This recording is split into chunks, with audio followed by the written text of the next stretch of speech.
everyone, welcome to Dining with Di, where I like to make recipes very simple and systematic, step-by-step systems.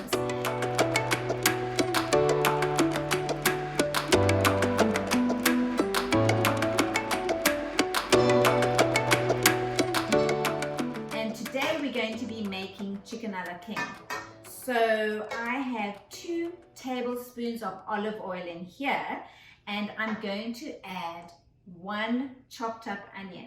Chopped up onion into the pan, and then 2, they say 2 cloves of garlic, but I actually like more. So I've got 4 in here, but you can do 2. The recipe says 2. So I would say 2 to 4. And then your green onion. So your green pepper, green pepper. So you would do your onion, your garlic, and your green pepper. And you fry that all together. Now I have to tell you, the very first time I made this with my friend, shout out Corinne, we were asked to look after a friend's house, a townhouse in South Africa in the southern suburbs. I think it was Constantia or Meadowridge. And yeah, we went there and we decided we were going to invite some friends over and we were going to make chicken a la king because she's a very good cook. So we started off making chicken a la king. And you know when you're in someone else's house, you don't know where any of the pots are and you just try and find anything, and then that doesn't work, so you try something else. Anyway, I think we used every single pot and pan in the entire kitchen. But we made an amazing chicken a la king, and we made squash and all sorts of vegetables as side dishes and everything, and it was absolutely amazing. But what happened was we didn't clean the kitchen up afterwards, so we went to bed, and the next day the maid came in, and she apparently, and we only heard this through the grapevine, but she apparently complained to the owner, our friend whose house we were looking after, that we had made such a mess in the kitchen, and she wasn't at all happy. So we weren't directly told off, but we weren't ever asked to look after our house again, as you can imagine. Oh my goodness. So that was my first experience in making chicken a la king. So what you need to do is, this is taking a little while, but you need to just fry them until you get that onion looking a little translucent, and then you know it's ready. Try not to burn it, so don't put it on too high a heat. But in the meantime, I want to show you 2 little things that I do when I'm doing my tomatoes and when I'm doing my mushrooms for this dish. So over here, what I did was I put tomato in boiling water, and I actually left this one because I wanted to show you what happens. You leave it for a little while, and then the skin just peels right off. So when you put it in boiling water, of course you wait until the water has cooled down a little bit, and then look how easy that was. The skin's right off. And what you do is you just grate it. It's a kind of a bit of a messy business.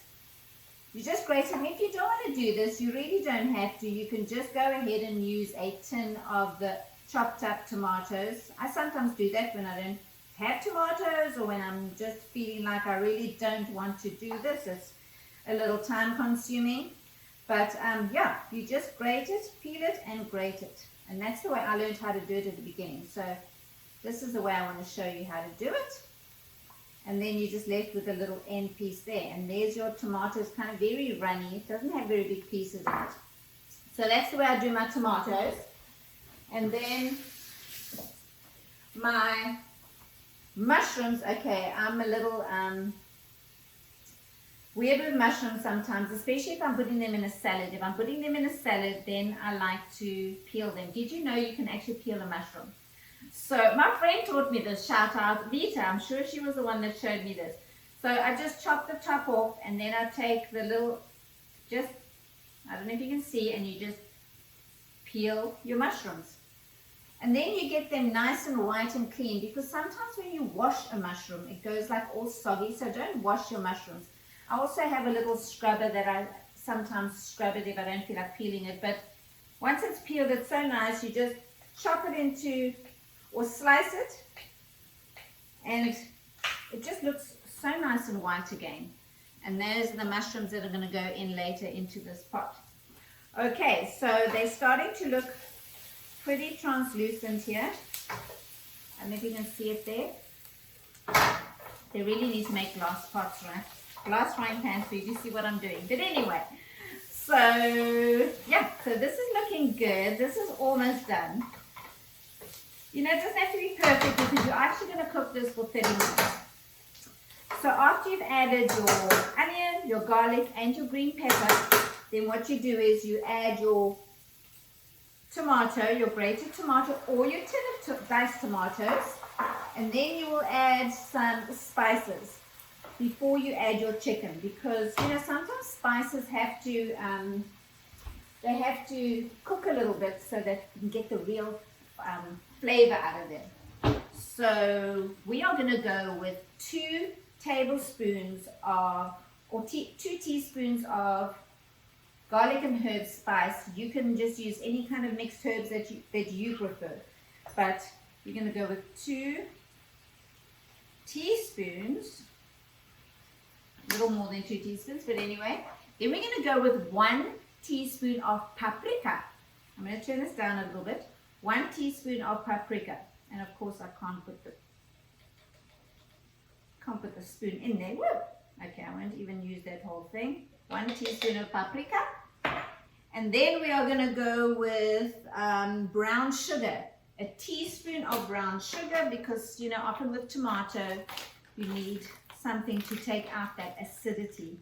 So 1 teaspoon of brown sugar. And then we're going to have ketchup, tomato sauce in South Africa. And we're going to do a tablespoon of tomato sauce. Shake it first because sometimes it gets a little watery at the top, so just give it a bit of a shake before you put it in. So just 1 tablespoon of tomato sauce. And sometimes it's nice if you use your spoon before when you put your oil in, because then it actually lets the other ingredients slide out much easier. That's a little tip. And then 2 tablespoons of chutney, or if you don't have chutney, then you can probably use apricot jam or anything like that. Anything that's kind of sweet. So just 2 tablespoons of that. Okay, and I think that is it. And we mix this together. And you let that cook a little bit. This just the smell of this takes me back home when I used to make this years ago. When we were looking after that friend's house, it was, I think I was like 19 years old. And I don't know, just the smell, you know. Do you have certain smells that just bring home back to you? So anyway, this is one of them.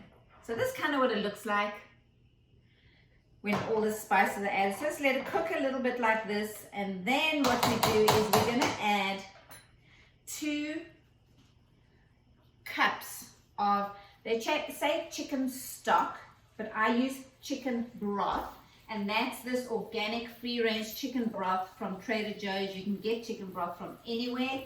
So I just use that. If you don't have the broth, then you can, you know, you can make your own stock with hot water and your stock cubes. And once this is cooked a little bit, then you just add your stock. There we go. And that's gonna, oh, it's gonna be so delicious. Once you've added your stock, then you can add your mushrooms. Mushrooms go in. There we go. And that was a punnet of mushrooms. Now while that's just cooking here, what I did earlier is I steamed my chicken. So steam your chicken. I love this double boil. You put water at the bottom, your chicken on top with a little bit of salt, and you steam it. And that makes it, you know, it keeps all the flavors inside. You don't waste any of those flavors. And I've already shredded 2 pieces. This one came with 3 in a pack. I usually buy the ones with 2 in a pack. This came with 3 smaller ones in a pack. And I'm just going to show you quickly how I shred it, because it's super easy. And just kind of try and find the grain. And you just pull it apart like this. And you know, if it's cool enough, you don't even have to actually use the forks. So, as I always say, make sure your hands are clean. If it's cool enough, sometimes it's not cool enough, then what I do is I just pull it apart like this, and that kind of makes it pretty easy. Still a little bit warm inside because just finished cooking. So not too, you know, don't make the pieces too small. They can be pretty chunky, like some of these are pretty chunky. So do that, and that's, I mean, you can steam your chicken way early in the morning and then let it cool down and then just pull it apart like this. Then add all your chicken to your mixture. Seeing that it is chicken a la king, we need to add our chicken in, right? I add a packet of cream of mushroom soup powder. Now, I get mine in South Africa, but I'm sure that you can find cream of mushroom soup powder online or in the shops, or if you don't have it, then I would just use a tin of cream of mushroom soup. So I just add that in there, and that's actually what kind of thickens it a little bit. It's like the thickening agent. Even if you don't have cream of mushroom soup or cream of mushroom soup powder, then what I would say is add a little bit of thickening agent, like cornstarch, corn flour, maizena, whatever you call it. Mix it all in, and then we are going to let this cook for 30 minutes. What I also did this morning, or earlier today, not necessarily this morning, but I cooked my rice. And if you don't have a rice cooker, I would say that was one of the best investments I ever made, was a rice cooker. I'll show you quickly. And I actually made yellow rice. So a rice cooker is fantastic. Here's my little rice cooker, and I made yellow rice. Now the way I did, look how nice that looks. Chicken a la king on yellow rice. Okay, so this is nice because you can actually time it, and you can say I want my rice ready by, say, 6 o'clock. You set your delay timer, and then it's ready by 6 o'clock. And then the way I made my yellow rice, I'm just going to quickly tell you while this is cooking, and then I will come back to you with the final product, because we still have to add our fresh cream, but that's only after the 30 minutes. You add 125 mils of fresh cream, and that makes that chicken a la king so nice and creamy. Now my rice is 2 cups of rice. I like the what is it called, Ben's rice. I can't remember what it's called, but it's white rice.